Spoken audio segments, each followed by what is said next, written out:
مغامرة على كيفكم. طبعا يا اخوان، دائما ببداية الفيديو بنحب ننوه وبنحب نوضح للناس انه نحن ليس بمنقبين، فقط نحن محللين اشارات، فقط نشرح عن الاشارات. تمام. والمنطقة اللي بنصور فيها ما بنعطيها لحدا ولا بنوجه ناس عليها. هذا هو الشرط، انه شاهد الفيديو فقط. انه انا في ناس بيحكوا لي يا ابو شهم ودينا على المنطقه، ما بوديك على المنطقه وما بكشف لك المنطقه كامله وما بعطيك وين هي الاشاره. طبعا انا بصور الاشاره وبتركها وبظني ماشي. طبعا يا اخوان، الشرح لنا اليوم خطير، فبتمنى من الكل يركز بهذا الشرح، لانه الاشارات هاي كثير موجوده عند الناس وبده يعرفوا الاشارات هاي على ايش بتدل. طبعا يا اخوان، عندنا 3 جرون مثلث، 3 جرون على شكل مثلث، هو تثبيت، يعني تثبيت. هاي الإشارة كانوا يحطوها هي تثبيت إنها تكنيزية. المنطقة هاي تكنيزية. طبعا يا إخوان، هاي ما بتوجه ولا بتودي ولا بتجيب، هاي فقط إشارة تثبيت. طبعا عثرنا في الصخرة الحاضنة لقينا على إشارات توجيه وإشارات جرون وإشارات صينية، إشارات جميلة، إشارات خطيرة. قرب معي. في عندنا هون إشارة الجرن الصينية، إشارة جرن صينية وبداخله جرن. تمام. هذا بدل انه في مغارة في المكان. وايضا هنا يوجد جرن صغير هو توجيه. وايضا يوجد هنا، انظر يا اخي، ركز، شوف لي هاي الاشارة. يعني انت تبعثوا لي صور احجار وبتقول لي انا لدي مجسم سلحفاة ومجسم رأس ثور. يا اخي هذا كله خرافات. هون الشغل هاي عبارة عن صحن، يعني منحوت نحت. شوفوا هاي مربط فرس، شوفوا الاصبع، هاي اصبعي، هذا اصبعي، هذا مربط فرس، بدلك على جرنين. وفي هون اشاره توجيه، شوفوا، يعني منحوته نحت منحوته، يعني مبينه انها منحوته نحت. في ناس بيقولوا لدي جرن قلم. شوف جرن القلم، هاي مليان جرن قلم، مليان. احنا بنركز على الاشاره الكبيره. تمام. شو ما بتحتوي الاشاره هاي بنحللها. في عندك هون جرن قلم، كله بوجه لهاي المنطقه، كله بوجه للمنطقة هاي. المنطقة هاي فيها إشارة تثبيت، بوديك يعني دايركت، بدخلك على الهدف، بدخلك على الهدف. ركزوا معي. جرن صيني يعني متوسط، وجرن أيضا صيني متوسط، بداخله جرن صغير، وعثرنا على الجرن الكبير هذا بداخله جرن صغير. بتمنى انك تتمعن وتركز، كيف لا تقدم الفيديو ولا تأخر. خليك مركز من بداية الفيديو لحتى انا اوصف لك كيف انا بقدر احلل الاشارة هاي، وكيف انا درست عقول الناس اللي عملت هاي الاشارة. فانا هو ليس بدجل ولا انا روحاني ولا مشعوذ، لكن هي دراسة ذكاء. بدك تتمعن بالاشارة، تصفن بالاشارة هكذا. انا بصفن طلع يعني قبل ما اصور انا ببحث عنها وبعدين بصور. يعني انا ركزت بالاشاره، تمعنت، استخدمت العقل. ربنا اعطاني عقل عشان انا اقدر اركز، عشان اعرف. تمام. فانا هون وصلت لهاي المنطقه هاي وجهتني. في عندك اشاره توجيه لهاي المنطقه، تعال قرب معي يا ابو احمد. شو اعطتني هون؟ أعطتني إشارة مثلث مفتوح مع سيال. أعطتني إشارة مثلث مفتوح، هاي إشارة المثلث مفتوح مع إشارة توجيه ومع سيال منحوت نحت 100%. بالله تصور لي يا أبو أحمد عن قريب، بدي إياهم هيك يركزوا بهالسيال. إشارة مثلث مع سيال. في ناس بيقول لك حرف يو، حرف واي. لا، مش حرف واي. حرف الواي ما بيجي هيك. حرف واي بيجي لحاله، ما بتبع لاشارات حرف الواي لحاله انسانه منه. بس هذا هو مثلث مع مربط صغير، والله العظيم يا اخوان مربط صغير. هي شوفوا محلاه، هي مربط، شوفوا محلاه، هي مربط صغير يا اخوان، هي مربط صغير. شوفوا المربط، مربط خيالي. ركز معي. هون في بالجانب، والله يا ابو احمد تصور لهم اياه. لف عادي، لف. شوفوا يا اخوان، شوفوا السيال هذا مفتوح بس من هون مغلق، بس خازقينه خزق طلع. وفي عندنا هون ايضا جرن قلم. تمام. بالسيال بمد. وجيهم تسكيرة الحجر هذا، ورجيهم الحجر كيف حاطينه مركبينه من هون. شوف هذا الحجر كيف مركبينه تركيب. شوف حتى هون في كمان اشارات تثبيت. في اشارات تثبيت ابو احمد، هاي ما انتبهنا عليها. بس هون مليون في المية في ضرب عده، في ضرب عده، في شغل، في حركات. شوف الحركات هون. هاي الصخرة هي عبارة عن تسكيرة. هاي الصخرة شوف الطبطبة، قرب. شوف الطبطبة، في فراغ. ورجيهم التشكيلة، هاي البوابة تشكيلة البوابة، ورجيهم مغلقة بالعشب. تسكير يا اخوان، تسكيرة بوابة هاي. طبعا يا اخوان مستحيل اورجيها لحدا او ابعثها لحدا، مستحيل. ما بعطيها لاي انسان. في ناس كثير تبعث لي يا ابو شام ودينا، ما بوديك والله ونظر امي ما بوديها لحدا. هاي جرون تثبيت انه في اشي، في هدف هون في المنطقة، في هدف. وقف لي الفيديو خلينا نروح نوديهم. لسه في مفاجأة. دقيقة يا اخوان، في مفاجأة، لسه في إشارة خطيرة راح أورجيكم إياها. وقف الفيديو خلينا نمشي للمنطقة قبل ما نوصل. هون في مفاجأة عظمى. طبعا يا اخوان انا مش اني انا بمدح بنفسي، مداح نفسه كذاب. انا لما اقول لك انا بس مش قصة ان انا بمدح بنفسي. انا لما اقول لك كلمة انا يعني انا قاعد بورجيك إشارات حقيقية. يعني ما بخترع لك اشارات وبقول لك هذا مجسم فرعون وهذا مجسم حرفون وهذا مجسم حي وهذا. هو الحكي هذا كله مش موجود. انا بورجيك، هي انت شايف يعني الفيديو تبعي تمام. اعتبر يا سيدي انه انا زلمه ما بفهمش بالاشارات ولا بعرف شيء بالاشارات. بس شوف انا بشتغل يعني قاعد بشرح لك على شيء واقع، شيء موجود، شيء صار.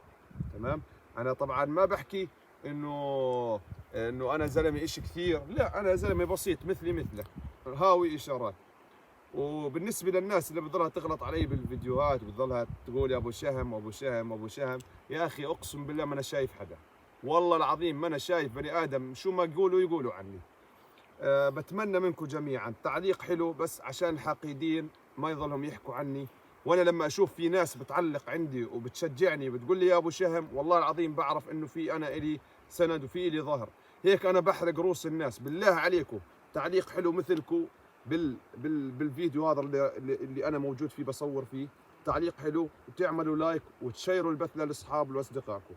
اخواني المشاهدين حبايبي، في عندنا هنا جرن صينيه وبداخله جرن مع إشارة توجيه. طبعا هذا الجرن بدل على هدف بالمنطقة هذيك، بدل على هدف بالمنطقة هذيك.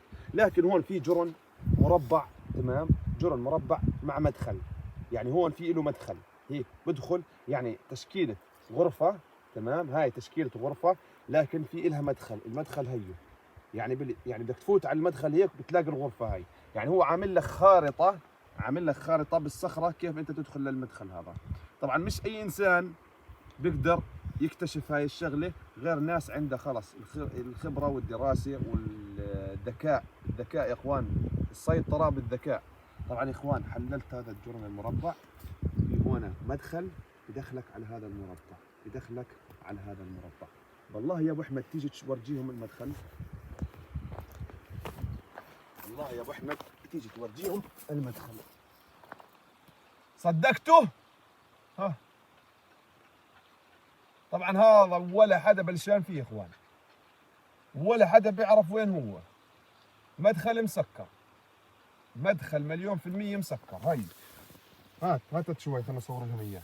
هات عشان ما يقولش ها. شوفوا يا اخوان مسكر. ايوه شوفوا يا اخوان مش مفتوح.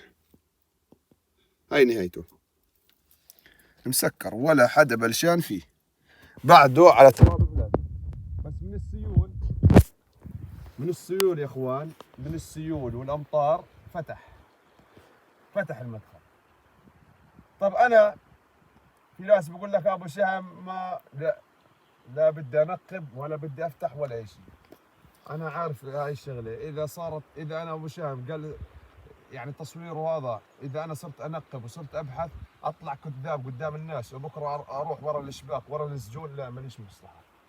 انا ظلني برا طفران ماكل هواء. اقول لك بشحد بالشوارع، ولا اني انقب واروح ورا القضبان انحبس 20 30 سنه عشان ما الاقي شغله، لانه هذا رزق من الله، رزق من الله.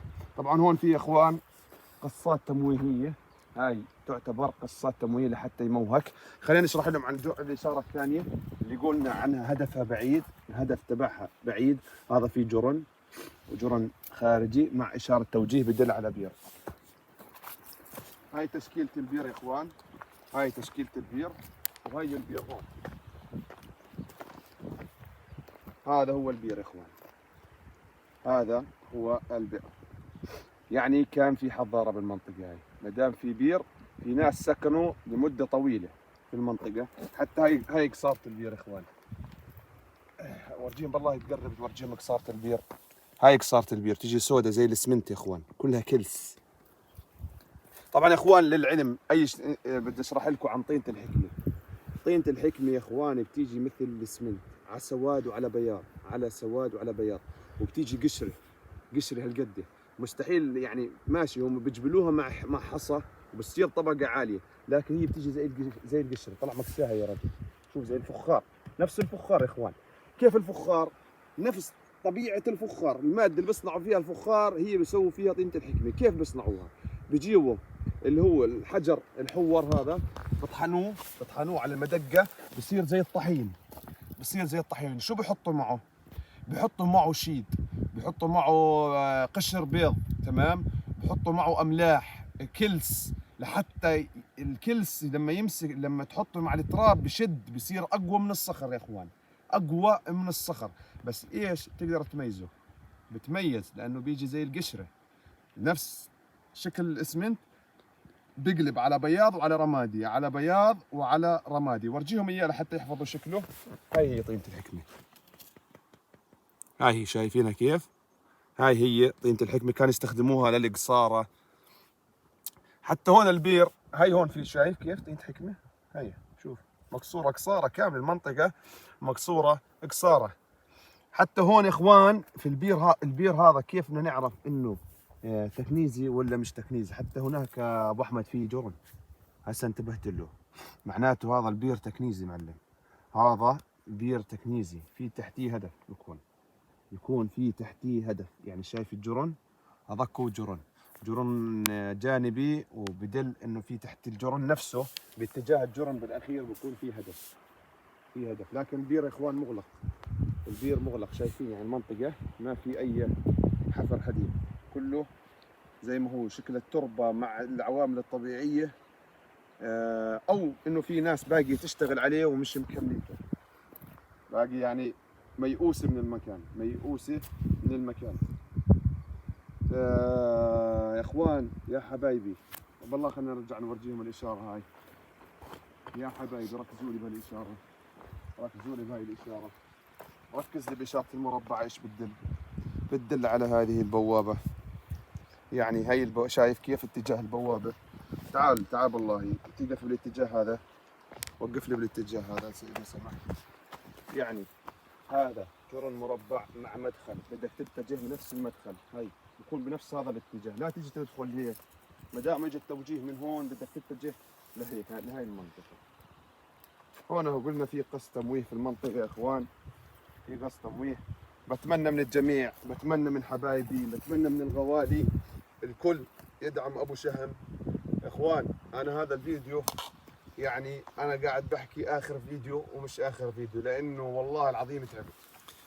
انتم ما دام انت بتشاهدني وبتتابعني يا اخي، بدي اشوف دعم، بدي الفيديو هذا يا اخوان يوصل لناس كثير، بدي اياه يرتفع.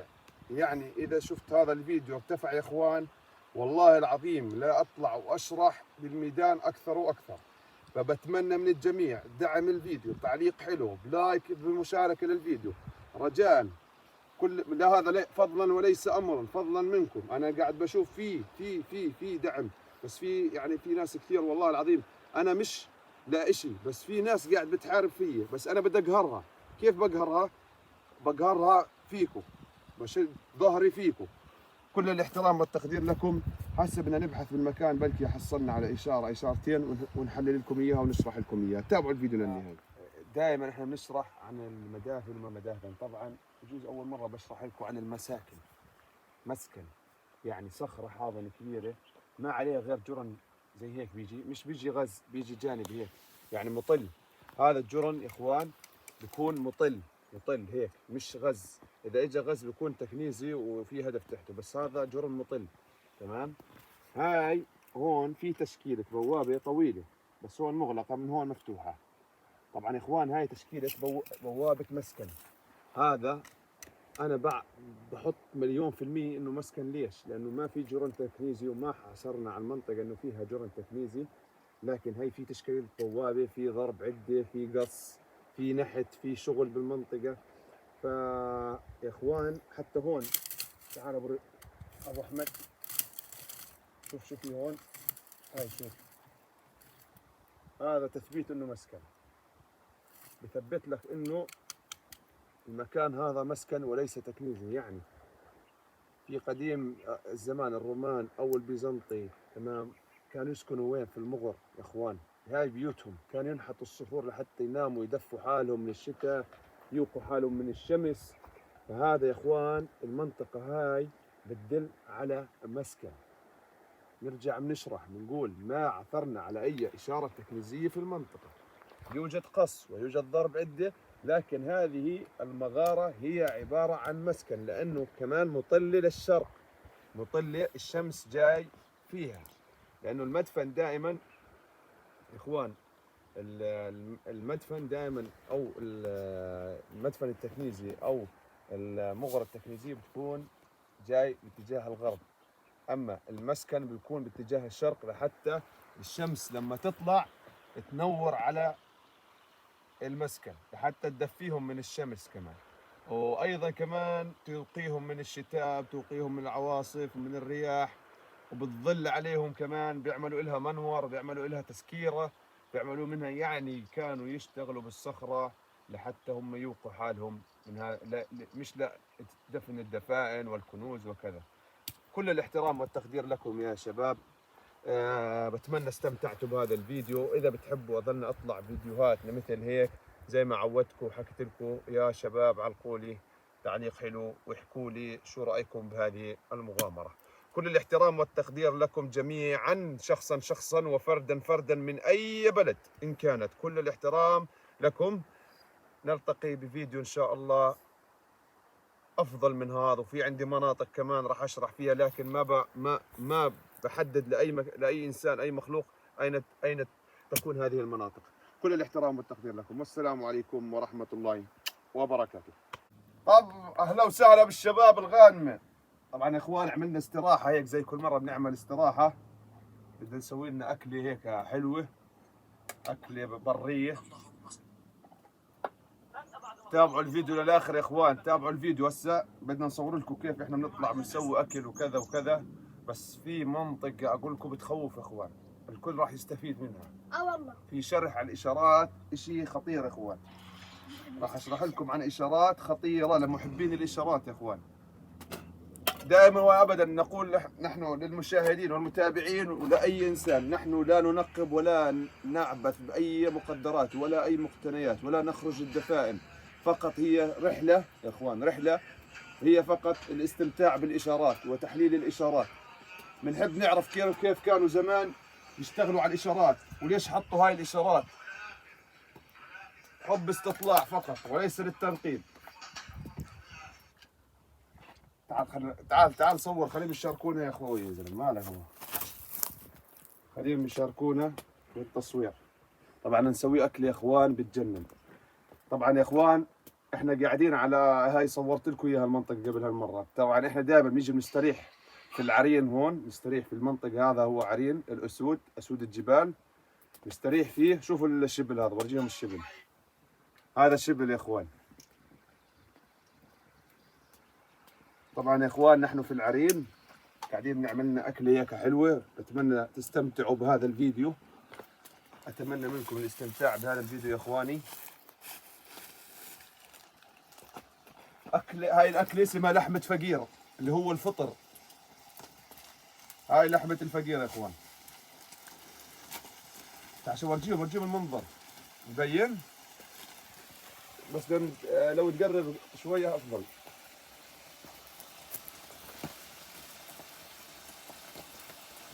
تفضلوا يا شباب، تفضلوا تفضلوا على أجمل طبخة. تحياتي لكل المتابعين، لكن ما بميز إنسان عن إنسان، بس في ناس يا إخوان تعبوا معي في القناة، اللي هو أبو أحمد وأبو سامر اللي هو عاشق شروق الشمس، وعبد الرحمن والكردي وأحمد الشايب. كل الاحترام لكل المشاهدين الأعزاء أحبائنا.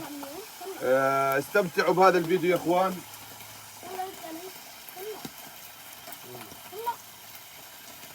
احنا طالعين رحلة حلوة يا إخوان، رحلة ممتعة. بينزلوا كلهم من تحت من فوق، بينزلوا سيارات في طريق ما هو بوصل لغاية.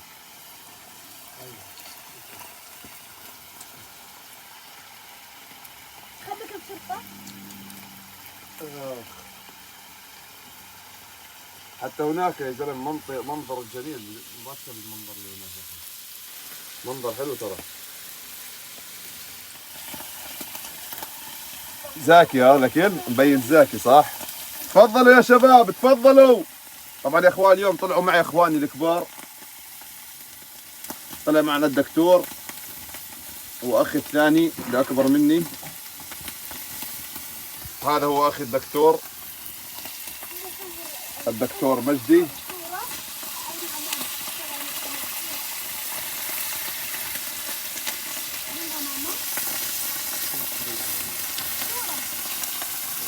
اتمنى تستمتعوا بالاكل الجميل يا اخوان، استمتعوا بالمنظر، استمتعوا يا اخواني.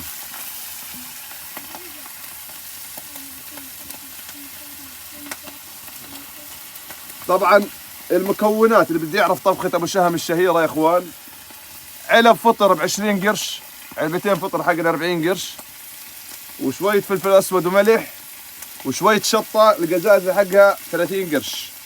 طبعا هاي لحمة الفقير يا اخوان. بتحصل على اجمل اكل في العالم، اجمل اكل في العالم. يا سلام عليك، يا سلام عليك، يا سلام عليك، يا سلام على المنظر. اذا ورجيهم المنظر ورجيهم. يا سلام والله يا ابو احمد، والله تيجي تصورني من هون هيك، خليني اورجيهم المنظر. ايوه هيك تصورني، ايوه. شوفوا المنظر يا اخوان، شوفوا المنظر. تلفزيون يا اخوان، شاشة 4G. المنظر اللي هون عبارة عن تلفزيون، يعني قاعدتك هون زي كأنك قاعد تحضر بتلفزيون. يا سلام يا سلام على المنظر. هات الخبز يا احمد، هات الخبز خلينا نسخنه. يا سلام يا سلام يا سلام. اخوان الكل يجرب هاي الاكله يا اخوان، خصوصا في البر، خصوصا في البر يا اخواني.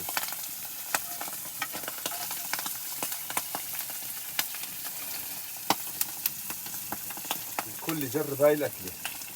الحلو فيها ما بتنحرق بسرعه يا اخوان، الفطر ما بنحرق، يطول لما ينشعب، يعني بده نار عاليه. هات فلفل، هات فلفل، هات لك واحد فلفل. يا رجل يا سلام، شوفوا المنظر، شوفوا. تفضل يا ابو سامر تفضل. هذا لعبد الرحمن الفلفل، طبعا فلفل حار هذا يا اخوان.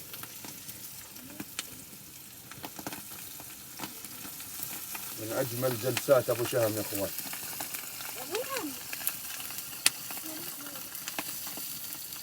يا سلام على هالمنظر، يا سلام يا سلام على هالمنظر يا اخوان. بخصوص المنطقة اللي صورت فيها، منطقة يا اخوان مليون في المية. الاشارات اللي فيها خطيرة خطيرة. دائما انا بطلع لكم دائما مفاجآت اقوى من المفاجأة اللي اول.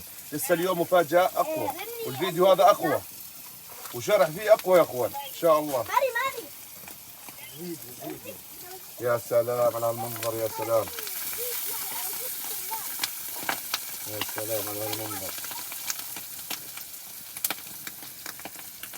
سمعهم صوت الطقطقة ابو احمد. ان شاء الله يعجبكم تصوير ابو احمد اليوم.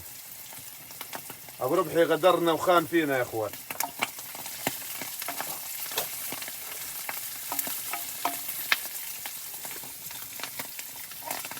يا سلام على هالمنظر، يا سلام. والله يا ابو سامر حقك تزعل.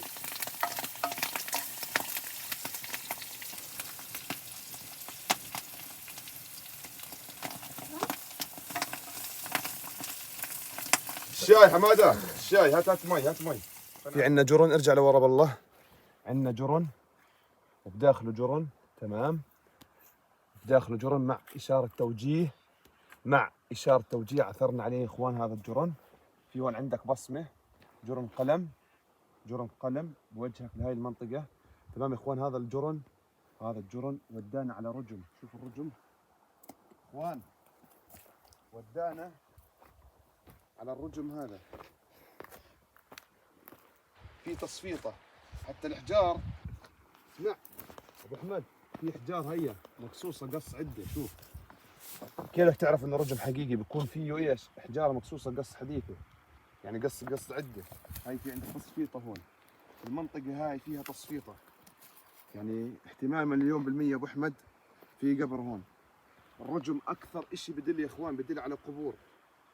الرجم بدل على قبور في المنطقه، انه في قبور في المنطقه. طبعا هذا قريب من الاشارات اللي احنا هسه شرحنا لكم عنها. هون مليون في المية يا اخوان في قبور، في قبور. هاي حجار شمسية بسموها يا اخوان، اللي هي بتكون على ظهر الارض، تمام، ملمومة ومحطوطة في المنطقة هاي. طبعا هاي مش عمل حديث، عمل قديم، رجم قديم يا اخوان. ببين الرجم الحديث ببين عن الرجم القديم، بس بدك ناس تميزه، بدك ناس تميزه. طبعا الرجم كانوا يحطوه يا اخوان. هسه كيف احنا لما ندفن بالايام الحديثه، هسه لما تدفن شخص تعمل له تحويطه لحتى انت تعرف انه هذا قبر، انه ما تدعس عليه، انه خلص هذا قبر والد فلان وهذا قبر والد فلان. زمان في ايام القدماء ما كانوا يحطوا حجر، لا، كانوا يعملوا رجم في المنطقه، حتى اذا سافر على منطقه ثانيه او رحل لمنطقه ثانيه، واذا رجع للمنطقه اللي كان ساكن فيها ودفن فيها احد اقربائه، يعرف انه هون كان مدفون احد من الاشخاص، قريبه، ابن عمه، كذا، بيعرفوا انه فيه قبر. طبعا القبور اكثريتها يا اخوان ليست تقليديه، ممكن تلاقي فيها عظام، فقط عظام. ممكن اذا كان يعني الرجم ما بدل على تكنيز، لانه فقير، لانه هذا الشخص اللي اندفن هون بكون انسان فقير. اما الانسان الغني بكون منحوت نحت بصخره كبيره، منحوت نحت، يعني هذا الرجل اندفع له لحتى يندفن بهذا المكان، يعني جاب عبيد حفروا له، جاب شغيله يتعبوا عليه بمنطقه القبر هذا الشخص الغني. لكن هذه القبور تكون يا اخوان مدفون معه سيفه، مدفون معه خنجره، ممكن يعني مقتنيات هذا اللي ممكن فارس، ممكن رجل فقير، فبيعملوا له زي هيك الرجم، خلص انه هذا، خلص انه هذا قبر. اما القبر الغني يا اخوان بيكون منحوت نحت في الصخر، يعني هكذا بنحتوه نحت، بنحتوه نحت وبتعوب عليه وبيعملوا فيه تمويه، لانه القبر غني، الشخص نفسه غني، مفكر حاله. زمان كان يفكر انه راح يرجع للدنيا، وين رجع للدنيا؟ غزوا عليهم وقتلوهم واندفنت ممتلكاتهم كلها تحت الارض وما حدا عارف وين. طبعا هذا ارزاق كله، مش بيد ابو شهم ولا بيد فلان ولا بيد المحل العلان، هذا كلياته يا اخوان الرزق من عند الله. والله ممكن هسه يكون هنا في رزقه وانا ما ادعثر فيها دعثره، بس وفي يمكن في هنا رزقه ما اشوفها وظني ماشي، هذا رزاق من عند الله. وانا يا اخوان زي ما بعودتكم اخذها مغامره، لا بنقب بس والله العظيم احلى حياه، تطلع في البر بتشرح وبتصور وكذا، احسن من مليون قهوه. تابعوا الفيديو للنهايه يا اخوان. انا بعرف بحب بقطع، لا انا ما بحب اقطع، قصدي انا بحب خلص الشرح يكون، ما بحب اخذكم بالكلام وكذا، فانا بحب كل فيديو يكون فيه شرح. على الفيديو الثاني طبعا الاكل جاهز يا اخوان، شوفوا المنظر الجميل.